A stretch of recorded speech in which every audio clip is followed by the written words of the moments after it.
Santiniketan medical কলেজে সাম্প্রতিক ঘটনা সহ রাজ্যের নারী নির্যাতনের একাধিক ঘটনার প্রতিবাদে সরব হল ত্রিপুরা মহিলা সংগ্রাম পরিষদ। আজ সংগঠনের পক্ষ থেকে পুলিশ মহানির্দেশকের কাছে ডেপুটেশন প্রদান করা হয়। প্রতিনিধি দল রাজ্যে ক্রমবর্ধমান নারী নির্যাতনের ঘটনায় গভীর উদ্বেগ প্রকাশ করে দ্রুত কঠোর পদক্ষেপের দাবি জানায়।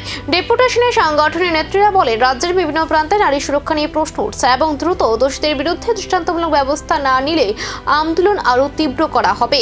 তারা শান্তিনিকেতন মেডিকেল কলেজের ঘটনা সহ অন্যান্য নারী নির্যাতনের ঘটনা দ্রুত তদন্ত ও ন্যায় বিচারের দাবি জানান। পুলিশ প্রশাসনের তরফে বিষয়টি গুরুত্ব সহকারে দেখা হচ্ছে বলে জানা গেছে।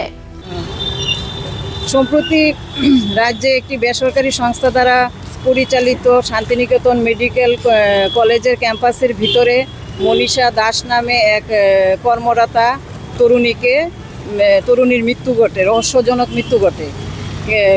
কিন্তু দেখা গেছে মনীষা দাসের পরিবার, আত্মীয় স্বজন ও তার সহকর্মীদের একটা বড় অংশের ধারণা তার এটা ঠান্ডা মাথায় তাকে খুন করা হয়েছে।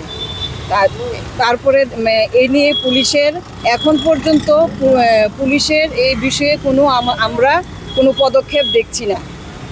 এরপরে সম্প্রতি আরেকটি ঘটনা দেখা গেছে, সংবাদ মাধ্যমে প্রকাশিত হয়েছে। এই ক্লাস 9 বছরের একটি